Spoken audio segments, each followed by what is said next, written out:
Oke, bismillah. Assalamualaikum warahmatullahi wabarakatuh.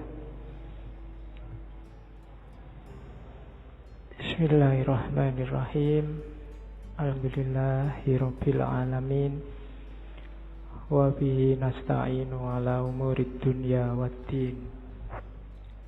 Allahumma sholli wa sallim wa barik ala habibina wa syafi'ina Sayyidina wa maulana Muhammadin wa ala alihi wa ashabihi wa ala manittaba'a huda ila yaumiddin. Amma ba'du. Bismillah. Mari kita lanjutkan ngaji filsafat kita. Punya apa Rumi? Sebentar kita lihat garis besar pikirannya sebelum masuk ke cinta. Gagasan dasarnya hampir semua sufi adalah melampaui yang lahiriah. Itu kalimat-kalimatnya Rumi. Dari fihi mafihi itu salah satu karya Rumi yang tidak puisi, tapi bukunya agak tipis, yang ngomong tentang metafisika. Jadi katanya Rumi, segala sesuatu yang tampak di depan kita bukanlah hakikat yang sesungguhnya. Ini hampir semua sufi bilang begini. Yang lahir itu tidak sejati. Yang kelihatan itu tidak asasi. Rumi ngasih contoh. Yang tampak dari bumi adalah debunya. Namun di balik debu itu adalah sifat-sifat Tuhan yang mengejawantah. Dimensi dalamnya adalah emas permata, sementara dimensi luarnya adalah sebongkah batu. Jadi ini penekanan sangat serius dari para sufi. Kita jangan ketipu oleh lahiriah. Karena yang lebih punya nilai itu adalah yang dibalik lahir. Ya kalau manusia berarti ruhaniyahnya lebih penting. Kalau itu sesuatu berarti esensinya bukan eksistensinya. Yang ruhaniyah bisa menipu. Bumi itu kelihatannya cuma debu, tapi kalau kamu masuk ke dalam banyak hal berharga di situ. Ada emas, ada minyak. Banyak juga hal tidak berharga. Lebih kotor dari rebu, mungkin kotoran. Tapi dia tidak kelihatan, ada di balik yang fisik. Maka jangan ketipu yang fisik. Sehingga katanya Rumi, jangan terikat oleh bentuk, keluarlah dan gapailah makna. Kacamata ini ya kacamata lahirnya. Cuma kan lahirnya tidak penting. Yang lebih penting apa? Maknanya. Alat untuk baca. Kalau cuma lahirnya ya cuma kaca sama plastik sama itu. Dia jadi bermakna karena apa? Ada sesuatu yang dikandung di balik yang fisik apa? Dia bisa dipakai untuk baca. Itulah makna. Atau mungkin pas kamu gatel terus dipakai untuk garuk-garuk. Ini kan makna namanya. Kelihatannya tidak penting, tapi dia maknanya apa itu lebih penting. Teh ini misalnya. Ini kan minum. Biar kamu hausnya hilang. Menghilangkan haus itu makna dibalik barang yang warnanya coklat ini. Itu lebih penting. Jadi haus yang hilang itu lebih penting daripada teh yang warnanya coklat ini. Jadi bukan tehnya.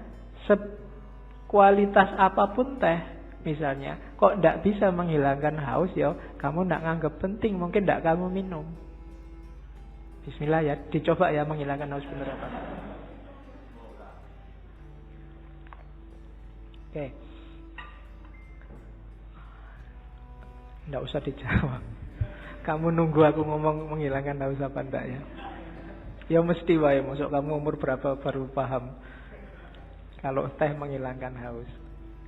Oke ya, yang terakhir itu bagus.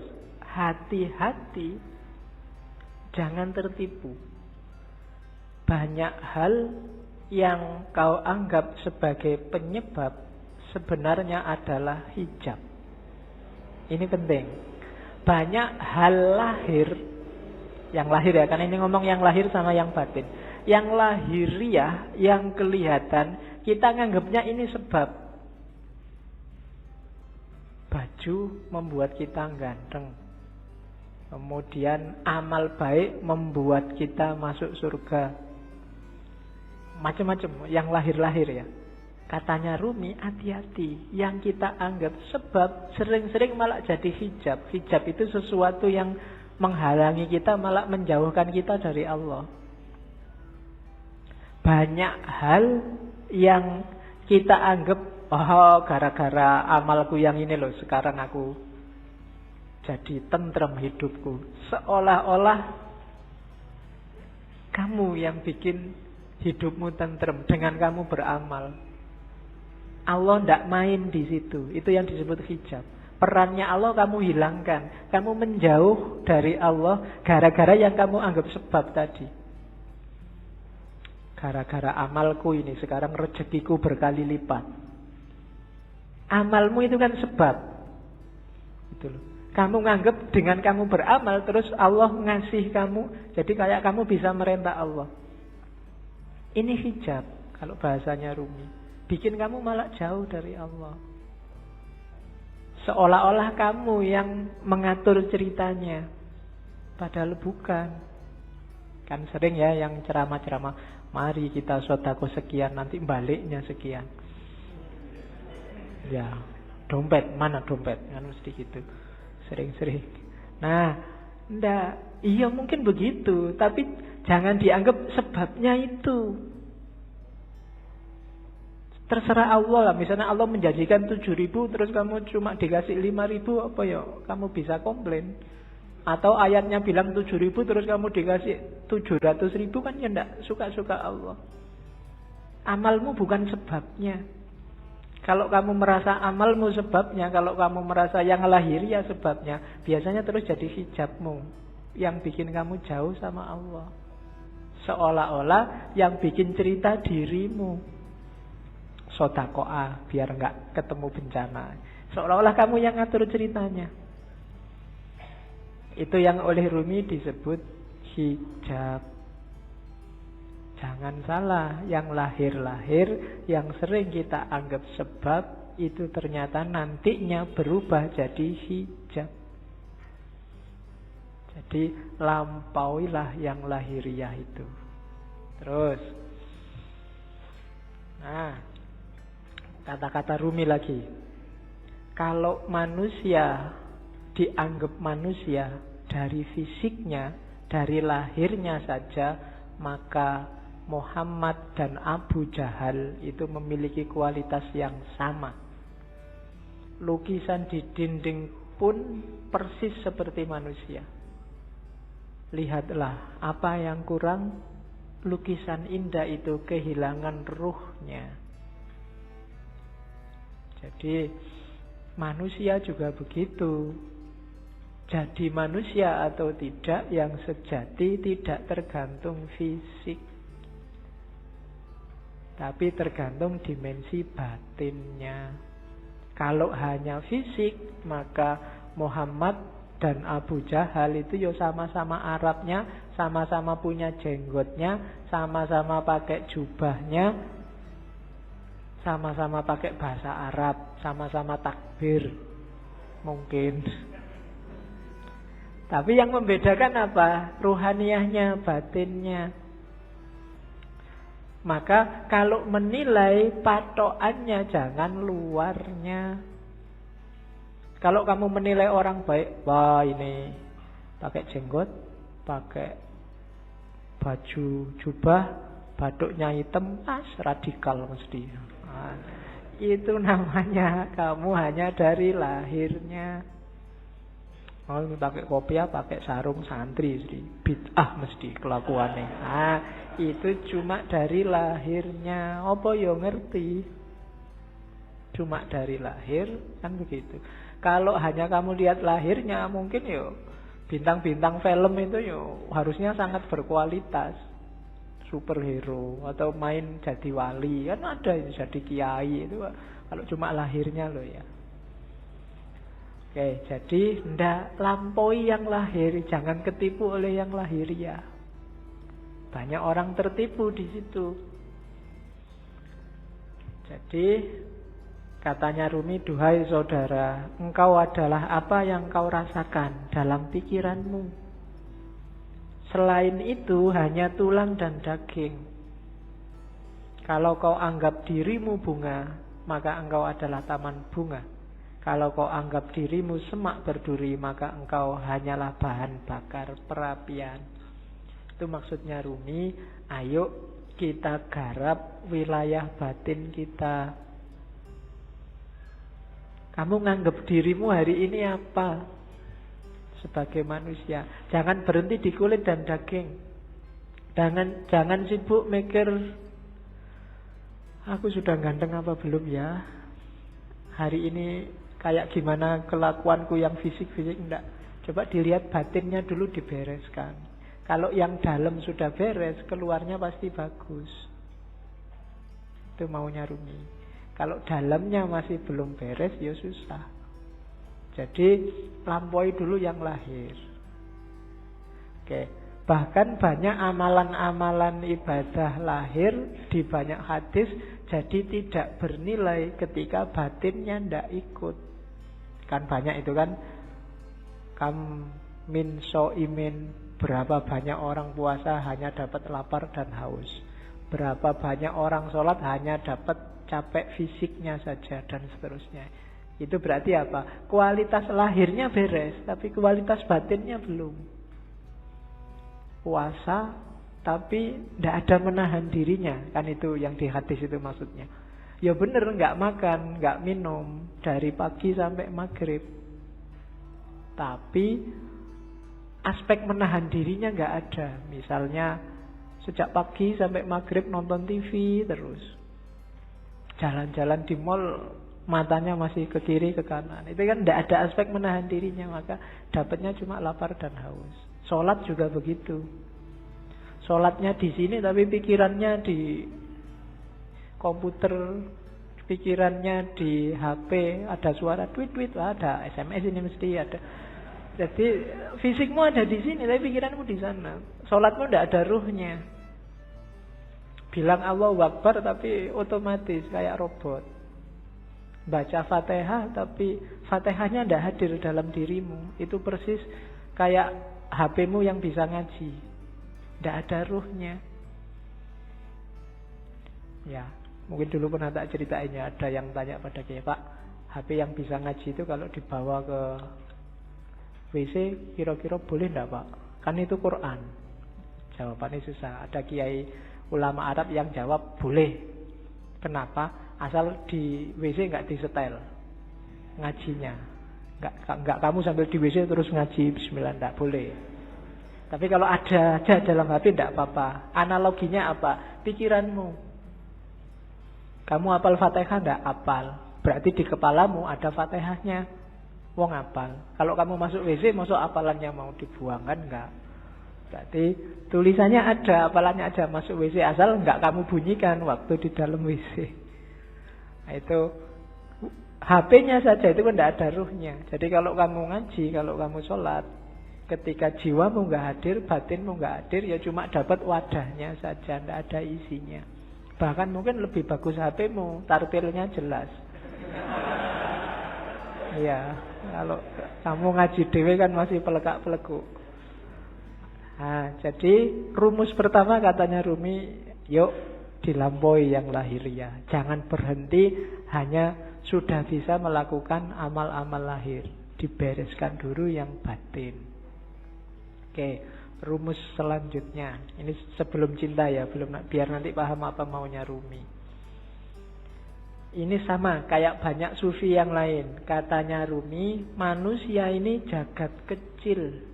Bahasa filsafatnya mikrokosmos. alam shohir. Alam semesta ini alam kabir. Dalam diri mikrokosmos ada makrokosmos, dalam dirimu terkandung semua unsur-unsur alam semesta. Makanya Al-Quran menyuruh lihatlah sekelilingmu dan lihatlah dirimu sendiri. Karena dalam diri kita, apa yang ada di alam, dalam diri kita ada, dalam bentuk mini. Unsur-unsur alam apa saja itu sebenarnya ada. Mineral kah, air, api, udara, tanah, ada semua dalam diri kita. Jadi kita ini mikrokosmos. Maka pertama-tama pahamilah dirimu, kenali dirimu, lihatlah ke dalam.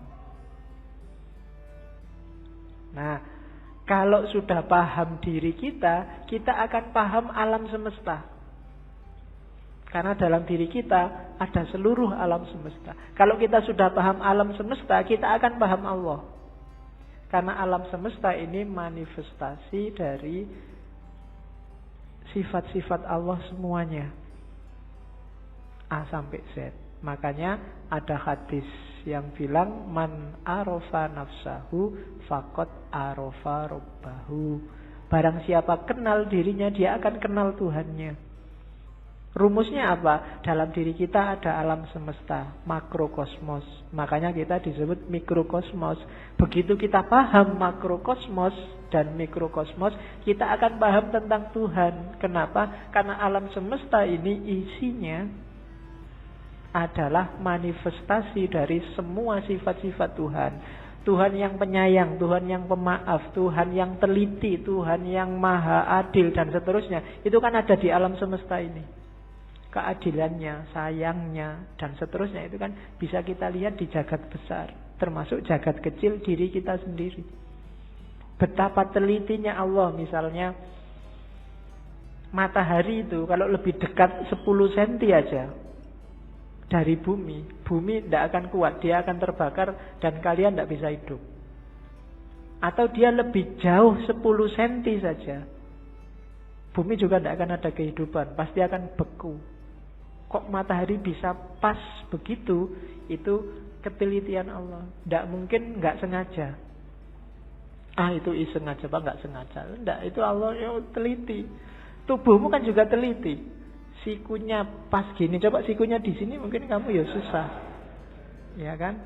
Kenapa yang tumbuh terus rambut ini kok nggak tumbuh terus? Kalau jenggot bisa panjang tapi ini nggak bisa panjang, dan seterusnya. Itu kan ketelitian Allah. Dalam alam shohir dan alam kabir, kamu bisa membaca semua tanda itu dan menemukan Allah dan memahami Allah. Maka man arofa nafsahu faqad arofa robbahu. Jadi manusia sebagai mikrokosmos dan makrokosmos. Maka hakikatnya kita dan alam itu levelnya sama. Jangan mengeksploitasi alam, jangan merusak. Itu apa? Karena ini bagian dari kita.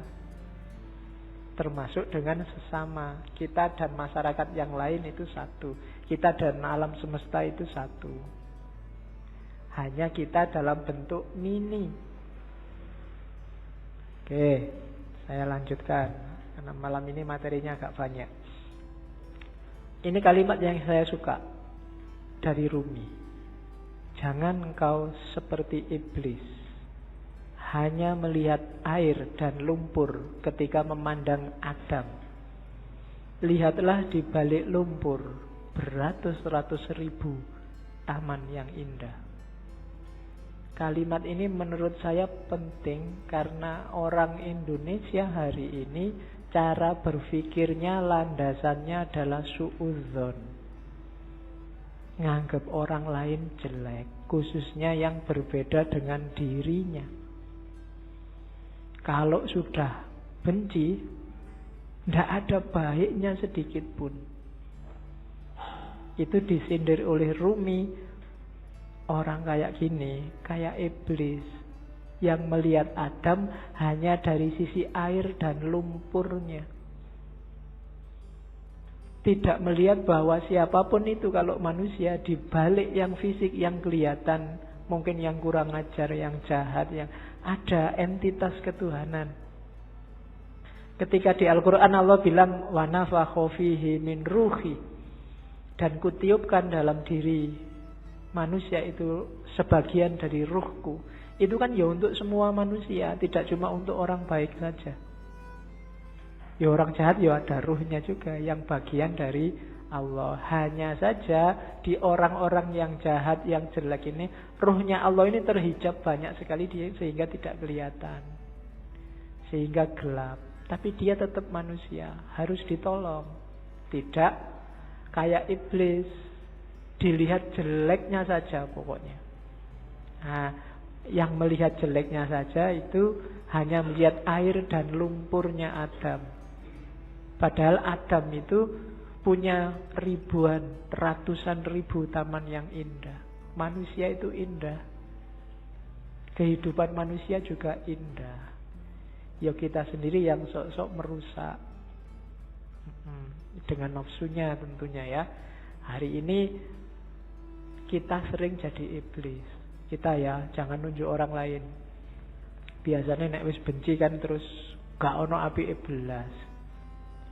Sejahat apapun orang, pasti ada sisi-sisi tertentu dalam hidupnya yang masih baik. Perampok, pembunuh itu kalau pas dia makan, ya ketika dia makan ini baik, wong dia memelihara jasad titipan Allah dalam dirinya.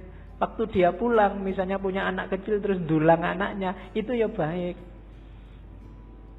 Mungkin terus dia mandi, menjaga kebersihan, itu kan juga baik. Mungkin di antara hasil curiannya eman-eman ini, sodako sebentar tetanggaku ada yang tidak, iki yo apik meskipun barang colongan itu tadi. Malingnya jelek iya, ngerampoknya jelek, tapi banyak sisi yang baik dalam kehidupannya. Tapi kalau begitu kita benci, yang baik-baik ini nggak kita lihat. Sebaliknya kadang-kadang juga begitu kita suka, yang jelek-jelek nggak kita lihat.